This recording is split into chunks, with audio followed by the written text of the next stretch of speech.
안녕하세요. 저는 40대 중반의 남자입니다. 인연이라는 이름으로 우리는 얽혀 살아가죠. 제가 이 채널을 즐겨 듣고 이렇게 사연을 보내는 일 또한 인연이 얽혀서 이루어지지 않았나 생각하게 되네요. 저는 소위 흙수저입니다. 수저 타령은 하고 싶지 않지만 쉽게 말해 그렇습니다. 너무 가난해. 친구들이 항상 저는 뭐가 없는 애라고 할 정도였죠. 준비물은 물론이고 옷들도 거의 두세 벌로 1년을 날 정도였으니까요. 더울 때야 상관이 없었지만 추울 때는 정말 춥더라고요. 아버지라는 사람은 얼굴 보기도 힘들더니 언제부턴가 나타나지도 않았고, 엄마는 고생은 많이 하셨지만 가난을 채우지 못할 정도로밖에 수입이 없었습니다. 워낙 몸이 약하셨기 때문에 오랜 시간 일을 하지 못하셨거든요. 그 덕분에 저는 초등학교를 졸업도 하기 전부터 어머니를 도우며 자랐습니다. 어머니께서는 시장 화장실 청소를 하루에 2번 가셔서 하셨는데, 워낙 더러운 장소이기도 했기에 혼자서 하시기 벅차하셔서 방과 후에 달려가 어머니와 시장 화장실을 청소하곤 했습니다. 주로 시장 상인들이 사용하는 화장실들이 2군데 있었는데, 칸수는 많지 않아도 많은 사람들이 사용하다 보니 더럽고 냄새가 많이 나는 곳이었죠. 추운 겨울에는 차가운 물로 청소를 하면서 손이 트는 건 일상이고, 안 그래도 추운데 더 추위에 떨며 얼마나 애를 먹었는지 모릅니다. 그래도 돈이 없어 병원은커녕 매일 진통제로 버티신 어머니를 보며 저는 그저 돈을 많이 버는 게 꿈이었던 아이였습니다. 어떤 직업이어도 좋으니 어머니와 연탄 넉넉히 떼고 선풍기 계속 틀 수 있으면 그걸로 만족스러울 것 같았습니다. 그렇게 어머니랑 잘 살기만 바랐습니다. 그런데 어머니는 제가 고등학교 2학년을 마치고 고3을 앞둔 어느 날 저녁에 주방에서 쓰러지셔서 일어나지 못하고 돌아가셨습니다. 전에도 몇 번 쓰러지신 적이 있기에 그때도 다시 일어나실 줄 알았는데 못 일어나시더라고요. 겁이 나 병원에 연락도 못했는데 안 일어나시더라고요. 그때 처음으로 하늘에 계신 누군가를 원망하고 탓해본 것 같습니다. 곧 고3이라 실습을 나가면 취직을 해 월급을 받을 수 있는데, 그 모습을 보지 못하고 돌아가 버리신 어머니가 가여워 매일 울었던 것 같습니다. 어머니와 나란히 누웠던 그 방에서 혼자 누워 다 큰 남자애가 밤마다 끄끄끄 소리를 내며 울면서 잠이 들었습니다. 세상 모든 게 허무하더라고요. 원망도 미움도 그 눈물과 다 흘려보내고 싶었지만 점점 더 쌓이더라고요. 그래도 목구멍이 포도청이라고 먹고 살기 위해 아르바이트도 해야 했고 학교도 나가 취업을 준비해야 했습니다. 그러면서 너무 마음이 쓸쓸하더라고요. 어머니는 이제 안 계신데 나 혼자 남아 이렇게 해야 하나 싶기도 하고요. 학교를 갈 때나 골목을 지나다닐 때 저를 아는 모두가 저를 불쌍해하는 걸 알고 있으면서도 저는 그 시선을 피하지도 못하고 피할 생각도 없이 모두 받아가며 그렇게 버티고 버티며 졸업을 했습니다. 어머니가 아무리 힘들고 어려워도 사람 노릇 하려면 졸업장은 있어야 한다며 학교는 졸업해야 한다고 하셨던 말을 곱씹고 곱씹으며 버티고 버텼습니다.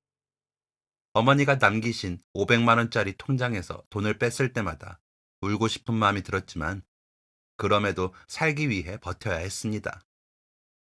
졸업 후에는 반값이라도 줄여보려 기숙사가 있는 회사로 들어갔습니다. 아침, 점심, 저녁밥도 다 주고 3교대로 일을 할 수 있는 공장이라 일 끝나면 바로 자고 그러다 보니 잡생각이 없어 좋기도 했고, 혼자 지내던 제가 사람들과 부딪히며 생활하다 보니 우울감은 조금 나아지기도 하더군요. 군대를 갈 때쯤에는 제법 사람들과 어울리기도 하고 회식도 하고 술도 마셨습니다. 말수가 많지는 않아도 웃는 날들이 많았던 것 같습니다. 동아리가 있어 기타도 배우고 노래도 부르고 하면서 많이 밝아지기도 했고요. 그러다 제게도 입영 통지서가 날아왔고 저는 바로 군대로 향했습니다. 훈련소에 들어갈 때도 아무도 배웅을 나오지 않을 걸 알기에 어머니 생각을 하며 쓸쓸한 마음으로 들어가려고 했는데 훈련소 역 앞에서 누군가 저를 부르는 소리가 들리는 것 같더군요. 아닌 걸 알면서도 흠칫 놀라 뒤돌아보니 같이 일했던 누나가 있더군요. 생각지도 못한 사람이 서 있어 놀라서 눈이 동그래졌죠. 공장 사람들과 송별회 할 때도 별 말이 없던 사람이 서 있었으니까요. 민영민, 너 혼자 들어가야 한다 그러길래 잘 다녀와. 몸 조심하고. 그리고 이거 우리 집 주소랑 전화번호인데 편지도 쓰고 전화도 해. 알았지? 라며 메모를 건네는 누나의 손이 부들부들 떨리더라고요. 저는 조용히 고개를 끄덕이며 그 메모를 받아들였습니다. 그러고는 훈련소 앞 식당에서 마지막으로 밥이나 먹자며 저를 이끄는 누나와 식당에 들어가 밥을 먹는데도 서로 별말 없이 밥을 먹었습니다. 그렇게 말없이 누나와 인사를 하고 헤어지고 저는 훈련소로 향했습니다. 그간 그다지 가깝지 않았고 앞날을 기약할 수 없는 젊은 남녀가 그런 상황에 단 둘이 있다 보니 딱히 할 말이 없더라고요. 돌이켜 생각해보면 저도 참 무뚝뚝하고 재미없는 사람이었죠. 고된 훈련소 생활을 하는 동안 어머니 생각이 더 많이 나 눈물을 흘리기도 했지만 그 사이사이로 간간히 누나의 생각이 나기도 했습니다. 그 누나가 왜 배웅을 왔을까? 훈련소는 어떻게 알았을까? 하는 그런 생각이었죠. 서로 가깝진 않았지만 미묘한 감정이 있기는 했었다고 생각하긴 했습니다. 동아리 활동이 같기도 했고 회식할 때 우연처럼 가까이 있을 때도 많았고요. 공장에서 일했던 3년 정도의 시간 동안 알게 모르게 저와 누나가 가까운 거리에서 곁에 많이 있었더라고요. 그렇다고 단둘이 만나거나 따로 시간을 가져본 적이 있었던 건 아니었습니다. 아무것도 없는 제가 감히 연애라는 감정을 가지는 것 자체가 사치였으니까요. 군대에 가기 전에 저는 그냥 단순하게 군 제대를 하고 나서도 다니던 공장과 비슷한 공장이나 같은 공장을 가고 싶다는 생각뿐이었죠. 그래야 당장 먹고 자는 게 해결이 날 테니까요. 그런 팍팍한 제 20대 초반에 누나가 훈련소 앞까지 와준 덕에 조금 따뜻한 배경이 생겨났다 정도만 생각하고 있었습니다. 그러면서도 누나 생각이 나는 건 고마운 마음과 궁금함이었던 것 같습니다. 그러다 문득 제가 상병이 되었을 때 누나에게 편지를 보냈습니다. 별 말도 없이 그저 잘 지낸다, 잘 지내라, 사회 나가서 어떻게 살지 걱정이다. 이런 글들로 채워 보냈던 것 같습니다. 답장도 기대하지 않았고요. 그러고는 잊어버렸죠. 그런데 며칠 뒤 누나에게 답장이 왔습니다. 잘 지냈다는 인사말과 함께 제 편지를 기다렸다는 말이 적힌 단정하게 적어 내려간 종이 위에 그 글씨들을 보는데 가슴이 쿵 하더라고요. 아무도 나를 기다리지 않는다고 생각했는데 누군가 나의 소식을 기다렸다는 그 말을 눈으로 보는 순간 눈물을 참느라 눈이 시려울 만큼 아파오더라고요. 그때부터 거의 매일 누나에게 편지를 쓰고 받았습니다. 기다렸다는 누나의 그 말이 저에게는 편지를 보낼 명분이 되었던 것 같습니다. 편지는 매일 썼지만 우표값이 아까워 모았다가 3, 4일에 모아서 보내고는 했죠. 그러면서 누나와 많은 이야기를 나누었습니다. 함께 공장에서 일을 할 때보다도 훨씬 많은 이야기를 편지를 통해 하면서 누나와 부쩍 가깝게 되었습니다. 휴가를 나가서 만나기도 하고요. 누나는 제 기억에서 보다 더 예뻤고 밝게 웃을 줄 아는 사람이었습니다. 그런 누나에게 저는 점점 더 빠져들었고 누나의 모든 게 좋았습니다. 누나도 저와 같은 마음일 거라고 믿었고 그러길 바랐습니다. 혹시나 제게 기회가 주어진다면, 그럴 수 있다면 누나와 TV 속 연인들처럼 다정한 연인이 되어 연애도 하고 싶었고요. 하지만 섣불리 누나에게 그 마음을 직접적으로 말하거나 표현하진 못했습니다. 괜히 그랬다가 어색해지진 않을까 하는 두려움도 있었던 것 같습니다. 그리고 현실 문제가 가장 크기도 했죠. 제 미래가 불투명했으니까요. 아무래도 어머니가 돌아가시고 마음적으로는 그만큼 근접한 누군가를 곁에 두는 것을 경험하지 못하다 보니 걱정하는 마음이 커졌던 것 같기도 합니다. 그래도 좋아하는 마음을 감추지는 못했죠.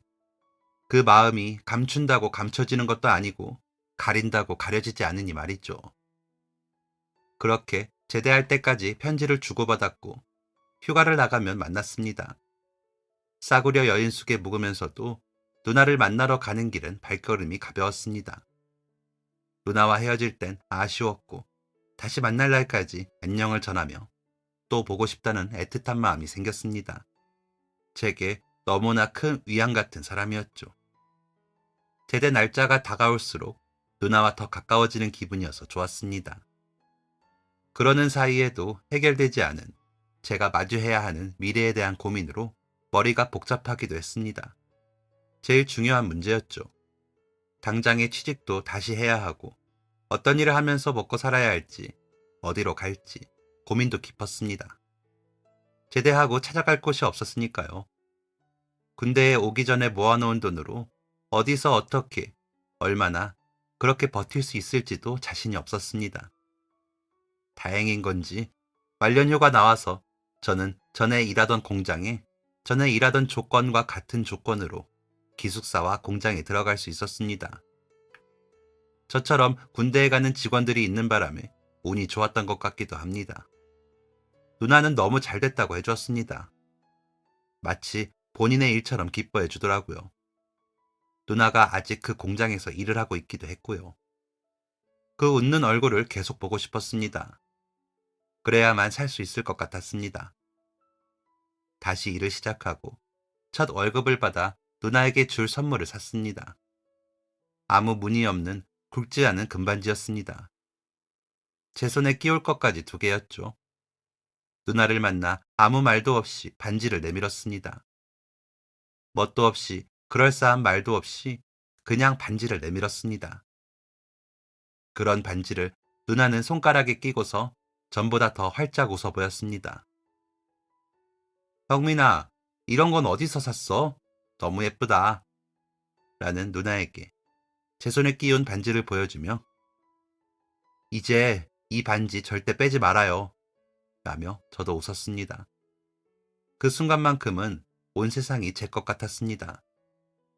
안 웃으려고 했는데 피식피식 새어나오는 웃음이 참아지지 않았습니다. 그렇게 누나와 저는 연인이 되었습니다. 주변에서 그러더라고요. 사귀냐고. 그래서 그렇다고 답하다 보니 저희는 공장의 대표 연인이 되어 있더라고요. 일할 때와 잠잘 때 말고는 서로가 보이는 곳에서 있었던 것 같습니다. 틈 나는 대로 손을 잡고 데이트를 했지만 3교대를 하며 만나는 일은 어렵더라고요.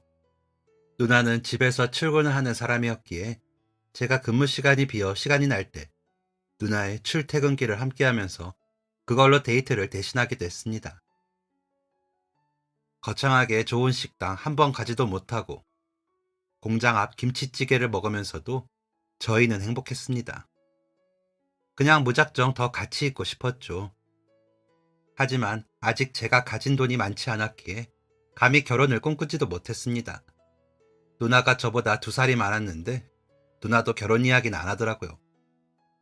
아마도 저의 사정을 헤아려 이야기를 못 꺼내지 않았을까 하는 생각이 들더라고요.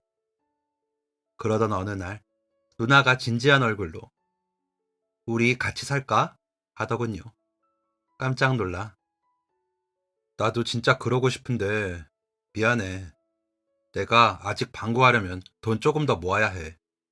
나 혼자면 아무데나 들어가는데 우리 결혼하려면 내가 먼저 말을 해야 하는데 미안하다. 라고 사과를 했습니다. 그때가 벌써 누나와 연애를 시작한 지 5년이 지났을 때였거든요. 그랬더니 누나는 웃으면서 야, 나도 돈 모은 거 있어. 합치면 되지. 나 이러다 할머니 돼서 드레스 입겠어. 집에서도 선보라고 난리고 우리 그냥 이제는 결혼하자. 라고 하더군요. 제 손을 잡고 제 눈을 바라보며 말하는 누나에게 저는 고개를 끄덕였습니다. 거창한 프로포즈를 받고 싶었을 텐데 오히려 저에게 프로포즈를 한 셈이었는데도 누나는 밝게 웃으며 저를 끌어안고 발을 동동 구르며 좋아했습니다. 정말 고맙고 미안한 게 많은 사람이었기에 결혼하면 진짜 좋은 남편이 되겠다고 다짐했습니다. 하지만 결혼이 쉽진 않더라고요. 저희만 좋다고 되는 게 아니더라고요. 누나의 집에서 저를 반대하셨습니다. 뻔한 이야기였죠. 당연한 이야기이기도 하고요. 누나도 귀한 딸이었으니까요. 오빠가 있고 부모님이 모두 살아계시고 건강하시다는 이야기는 알고 있었지만 결혼하겠다고 허락을 받으러 간 자리에서 기가 죽기도 하더군요. 저를 벌써부터 탐탁지 않다는 표정을 짓고 계셨기에 더 그랬습니다. 그러시더니 고아라는 말씀을 하시며 없는 집이라고 하실 때는 울고 싶었습니다. 하지만 없는 이야기가 아니고 내가 딸을 가진 부모라도 그럴 것 같아 머리를 깊이 숙이며 그래도 누구보다 미연이를 행복하게 해주겠습니다. 라고 덤덤히 그리고 조금은 떨리는 목소리로 말씀드렸습니다. 그러자 누나는 제 곁에서 내가 좋다고 집에서 약속했잖아. 내가 먼저 좋아했어. 나 이 사람 아니면 평생 결혼 안 하고 혼자 살 거야. 아니, 둘이서 도망가서 살 거야. 라며 처음 보는 모습으로 부모님께 떼를 쓰더라고요. 누나의 부모님은 곤란한 표정을 지으시며 안절부절 하시더라고요. 그러시더니 우리 미연이가 어릴 적부터 몸이 약했어. 그래서 공장도 못 다니게 하고 싶었는데 밥벌이는 해야 하지 않겠냐고 돈 벌러 나간다 그래서 그냥 뒀네. 돈이 뭔지. 그러니까 잘해주게. 우리가 부족한 부모라 시집이라도 좋은 곳에 갔으면 했는데 저렇게 때를 쓰니 우리도 방법이 없어. 하지만 완전히 마음이 좋은 건 아니야. 라며 떨떠름한 표정으로 허락한다 하시더라고요. 누나는 제 손을 잡고 그저 웃고요. 저희는 그렇게 결혼을 했습니다.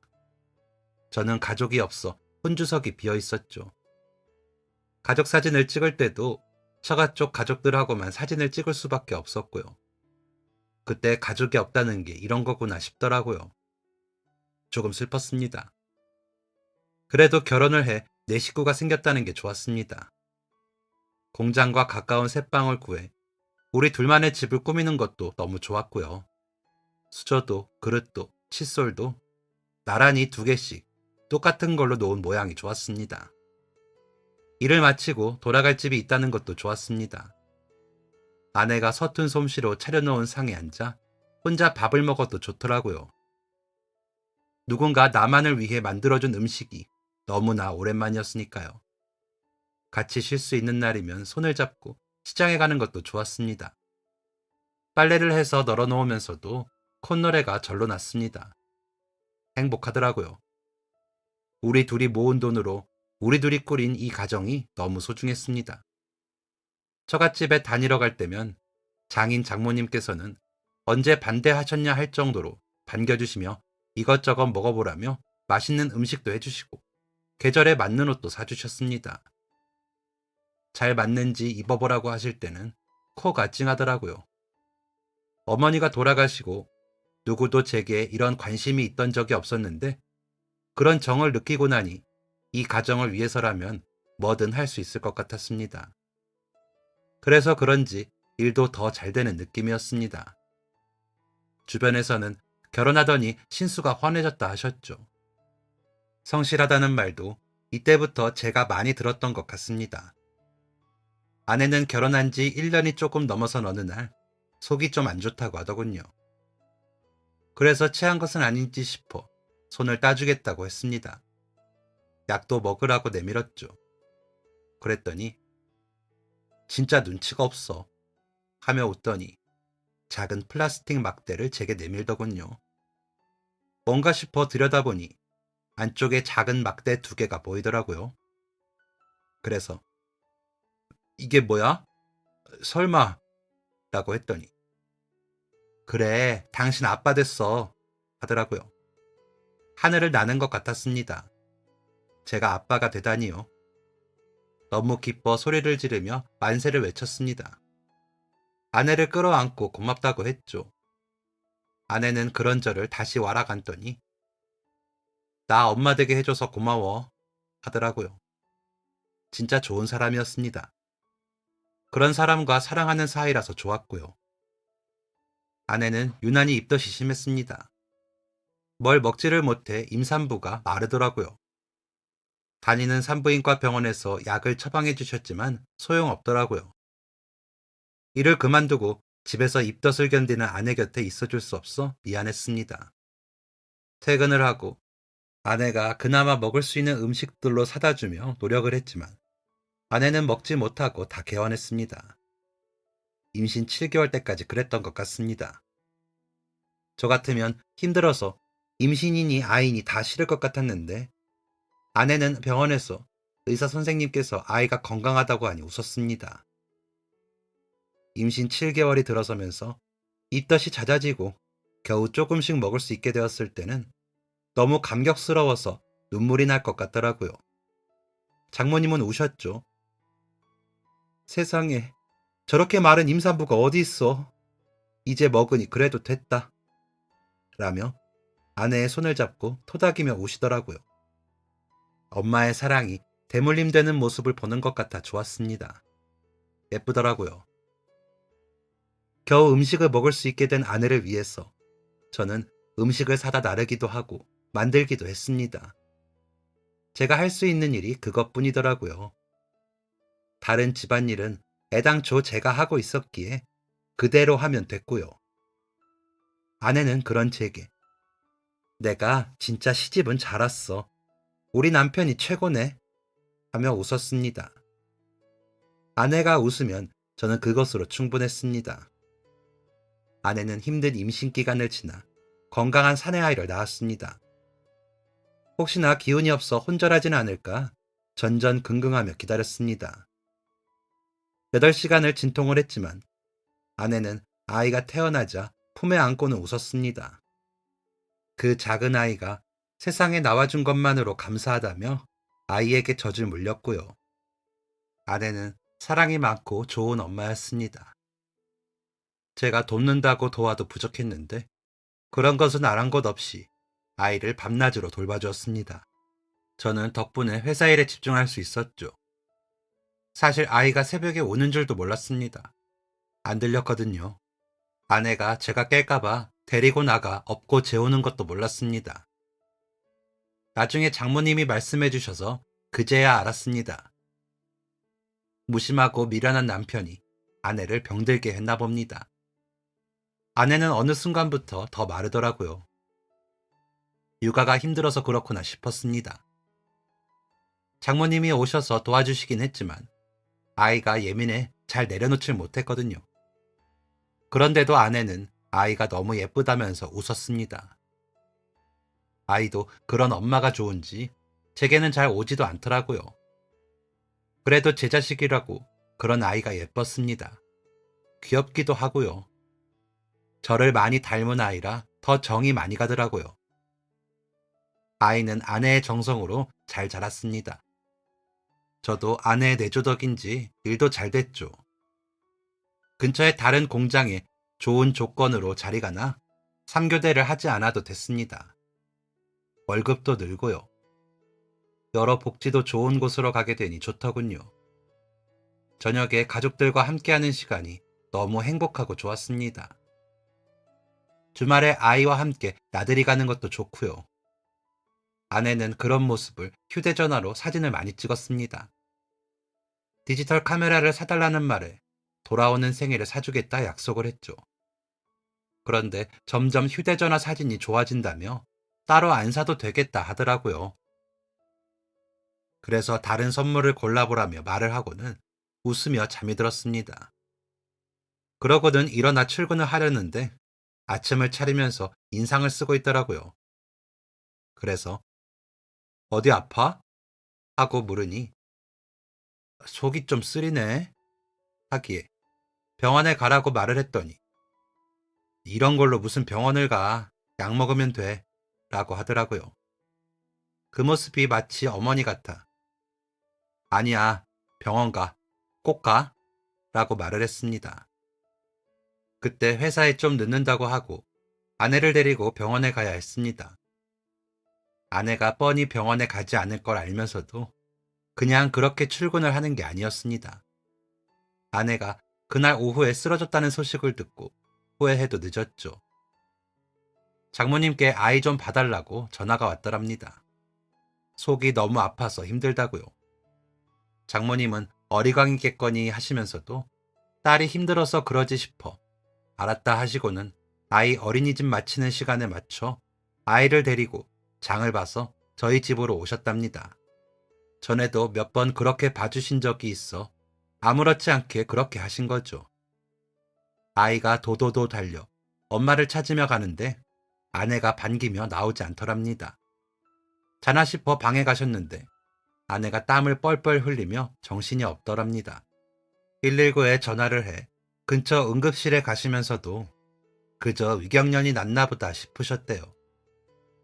하지만 응급실에서 이런저런 검사들을 권하시고 이리저리 살피는데 덜컥 겁이 나시더래요. 그제야 저와 장인어른께도 연락을 하셨답니다. 그러고는 나란히 저희와 아내가 위암인 것 같다는 소견을 들었습니다. 그 길로 아내는 그 병원에 입원을 했습니다. 아이는 갑자기 엄마와 헤어져 집으로 돌아오자 많이 울었습니다. 엄마에게 가고 싶다며 밤이 늦도록 울더라고요.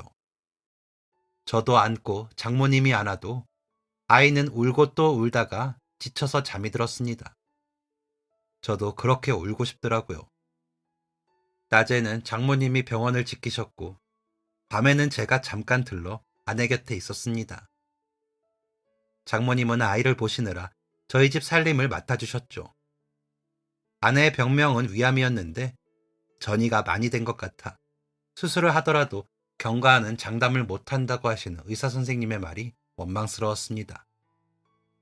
이제야 겨우 행복해졌는데 아내가 암이라니 다 제 탓이라고 생각했습니다. 그런데도 아내는 저만 보면 웃었습니다. 아이가 보고 싶다 해 주말에 데려가면 아이를 품에 안고 이런저런 이야기를 하며 웃었습니다. 아이는 그런 엄마와 헤어지기 싫어 집으로 갈 때마다 울고요. 매일 전화로 통화를 하는 것으로 엄마의 자리가 채워지지 않았겠죠. 워낙 아이에게 헌신적인 아내였기에 아이가 제일 아내의 빈자리를 느꼈습니다. 어린이집에서도 전과는 다르게 기가 죽어 구석에서 혼자 놀이를 한다는 선생님의 말씀에 저는 혼자 가슴을 치며 울었습니다. 그래도 아내가 기적적으로 살아서 아이 곁으로 돌아올 수만 있다면 좋겠다. 바보처럼 그런 생각만 했습니다. 아내는 그런 제 마음을 다 알았나 봅니다. 내가 아파서 미안해. 얼른 나을게. 근데 내가 못 나아도 나 미워하지 마. 라며 제 손을 잡고 웃었습니다. 바보처럼 저 같은 게 뭐가 좋다고 묻더라고요. 병원에서는 이런저런 치료를 시도하셨지만 아내는 더 아파졌습니다. 그러다 퇴원을 하고 집으로 돌아왔는데 아내는 아이를 어린이집도 안 보내고 전보다 더 아이와 시간을 보내더군요. 물론 장모님의 도움이 필요했죠. 아이는 엄마가 아픈 걸 알기에 전보다는 엄마 말을 더 잘 들었습니다. 그러다 보니 아내와 아이는 전보다 더 사이가 좋더라고요. 그 모습을 바라보는 저는 더 이상 행복하지 않았습니다. 그저 마음이 아프고 속상했습니다. 겁이 났고요. 그 모습을 더 이상 볼 수 없을까봐 겁이 났습니다. 하지만 아내는 내일 뭘 할지를 더 고민하고 해냈습니다. 마르고 빠진 머리카락만 아니면 아픈 사람이라고 생각 못할 정도로요. 장모님은 그런 아내를 보며 웃고 뒤돌아 우시다가 제 손을 잡고 달래셨습니다. 애 생각해. 자네라도 살아. 남자가 이게 표정이 뭐야. 라며 배웅을 해주셨죠. 그렇게 6개월을 통원 치료를 받던 아내는 갑자기 폐혈증 증상을 보이며 중환자실로 입원을 하게 되었습니다. 한밤중에 피를 토하는데 정신이 없더군요. 아이와 집에 계신 장모님께 중환자실로 올라갔다는 말을 전하며 울었습니다. 두려웠거든요. 아내가 그렇게 저희 곁을 떠나버릴까 봐요.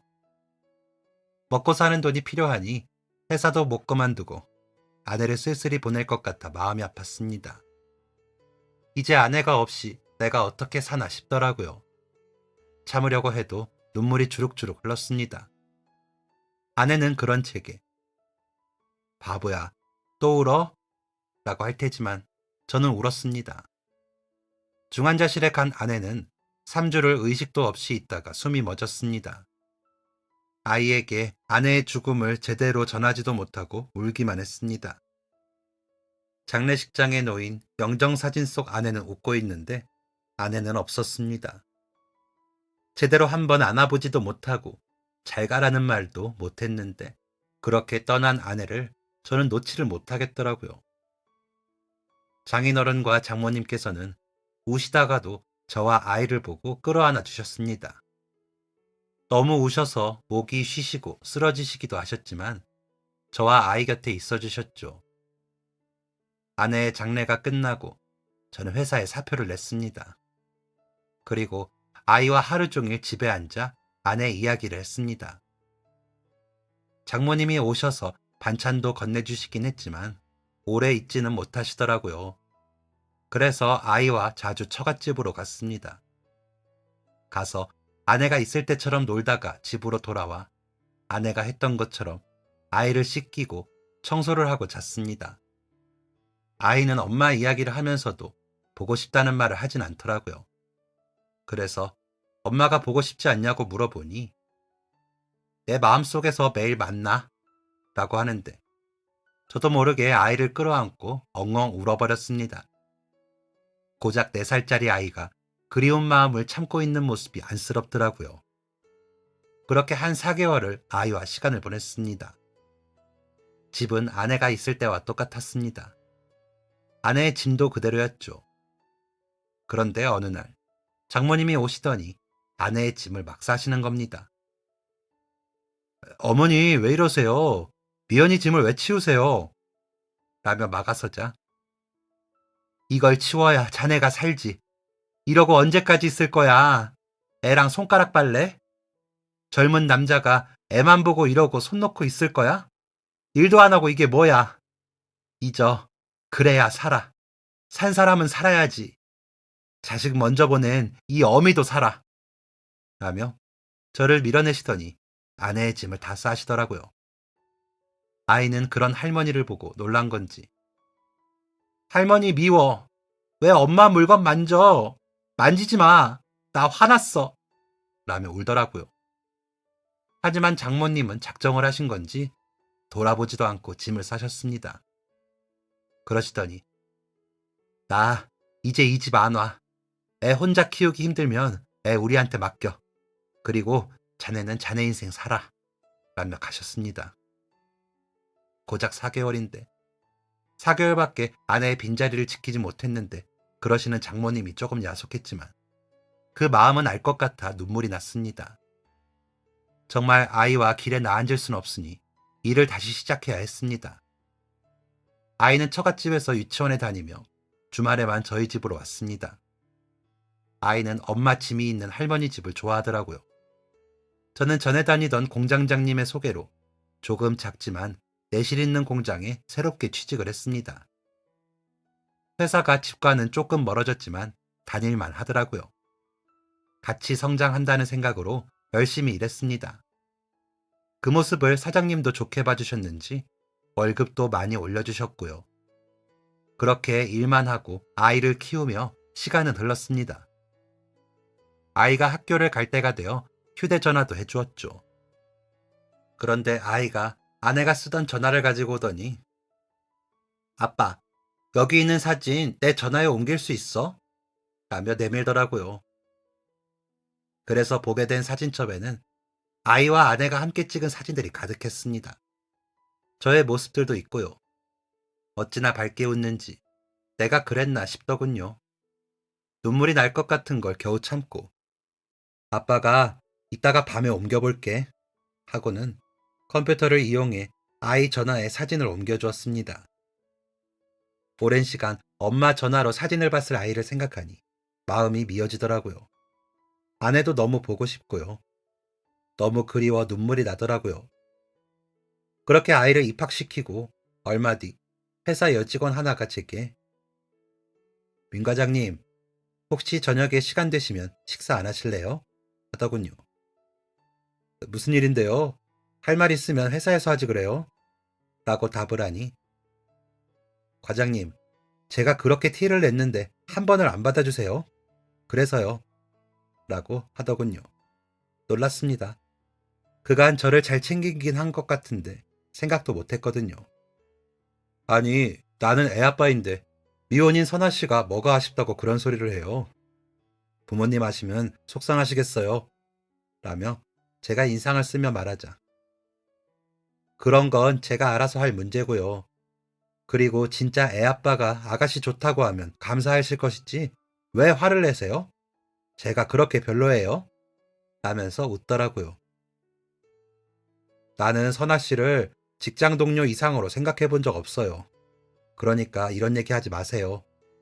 라며 말을 돌리고 자리를 피해 나왔습니다. 하지만 선아 씨는 그날부터 저를 더 챙기기 시작하더군요. 말은 안 했지만 제가 필요로 할 만한 상황에 항상 선아 씨의 도움이 있더라고요. 그러다 보니 점점 가깝게 지내게 됐고 친하게 됐습니다. 하지만 저는 재혼 생각이 없었기에 그냥 그만큼만 선아 씨를 대했습니다. 선아 씨는 나이가 제법 차기는 했지만 미혼이고 능력이 있는 사람이니 더 좋은 사람과 맺어져야 한다고 생각했거든요. 그런데 장모님께서 민서봐, 요즘 만나는 사람 없어? 이제 우리 미연이 떠난 지도 5년이야. 효민이도 제법 컸고 나도 나이가 들고 애를 생각해서라도 이제 새로운 사람 만나 아이 엄마 자리 채워줘야지 라고 하시는 겁니다. 그래서 손사래를 치며 효민이 조금만 더 크면 제가 데리고 갈게요. 그러니까 장모님 그런 얘기 하지 마세요. 라며 화를 냈습니다. 그러자 효민이 학교 상담 있어서 갔더니 다들 엄마가 오는데 우리 효민이만 할머니가 가서 기가 죽어 보여서 그래. 애가 맨날 지 엄마 사진만 보고 있고 나라고 속이 편해서 이런 얘기 하겠나? 그래, 효민이 자네가 데리고 간다고 쳐. 그럼 밥은? 애 옷은? 두 남자가 궁상맞게 그러고 있을 건가? 자네라도 잘 살아야 내가 미연이 볼낯이 생길 거 아니야? 라더니 가슴을 치며 우시더라고요. 저는 아무 말도 못하고 장모님을 붙들고 울었습니다. 장모님께서 아들과 저를 보고 얼마나 속이 상하시면 저러실까 싶고 아내가 우리를 보면 과연 잘하고 있을까? 라고 생각할까 싶어 눈물이 나더라고요. 주말에 그러고 나서 그런지 월요일에 출근해 선아 씨를 보는데 좀 달리 보이더라고요. 저 사람이 정말 내가 좋다고 한다면 괜찮은 건가? 저 사람이 우리 효민이 엄마로 잘해줄 수 있을까? 이런 생각도 들고요. 그러다가 주책 맞다는 생각이 들면서 혼자서 얼굴이 붉어졌습니다. 도둑놈이 따로 없다고 생각이 들었거든요. 그렇게 또 일만 하며 지냈습니다.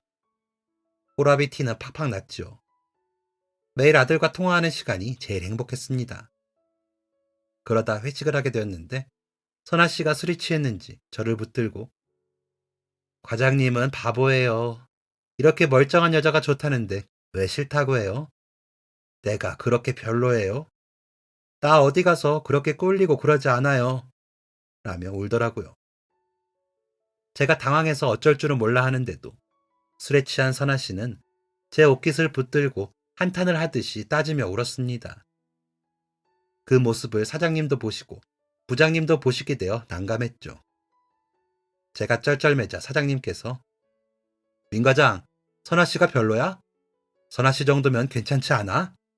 라고 하시기에 선아 씨가 문제가 아니라 제가 아이 아빠인데 감히 어떻게 라며 말씀을 드리는데 얼굴이 붉어지는 게 느껴지더라고요. 그러더니 부장님께서 아, 그러니까 싫지는 않지만 자네 처지가 그렇다 이런 거네. 선아 씨, 그만하고 민 과장 놓아줘요. 동네 창피하게. 라며 선아 씨를 제게서 떼어 놓으시더라고요. 겨우 선아 씨와 저는 멀어질 수 있었습니다. 그날 이후 선아 씨는 사람들이 보던 안 보던 제게 밥 같이 먹자, 퇴근하고 술 한잔 하자, 외근 갈 때 같이 가자 하면서 제게 더 적극적으로 다가왔습니다. 저는 그럴 때마다 곤란했지만 정중히 거절했고요. 외근 갈 때는 어쩔 수 없이 같이 가야 했죠. 이미 친해졌는데 멀리 하기는 또 힘들더라고요. 그래서 겨우겨우 냉정하게 대하고 있는데 선아 씨가 외근 가는 차 안에서 과장님, 저는 애도 잘 봐요. 원래 유치원 선생님 하던 거 아시죠? 사별하신 것도 다 알고 그런 부분도 저 다 감당할 수 있어요. 그냥 민 과장님이 너무 좋은 거예요. 라며 울면서 이야기를 하더라고요. 그렇게까지 하는 선아 씨를 보며 제가 뭐라고 이렇게 하나 싶은 마음이 들더라고요. 그래서 선아 씨, 내가 왜 그렇게 좋은지 모르겠지만 정말 고마워요. 그런데 내가 가진 게 정말 없고 애만 있어요. 그래도 괜찮다면 우리 만나봐요. 라고 답을 했습니다. 그러고는 그 주말에 아내에게 가 미안하다 이야기했습니다. 선아 씨는 결혼을 전제로 만나고 싶다면서 아이와도 만나고 싶다고 하더라고요.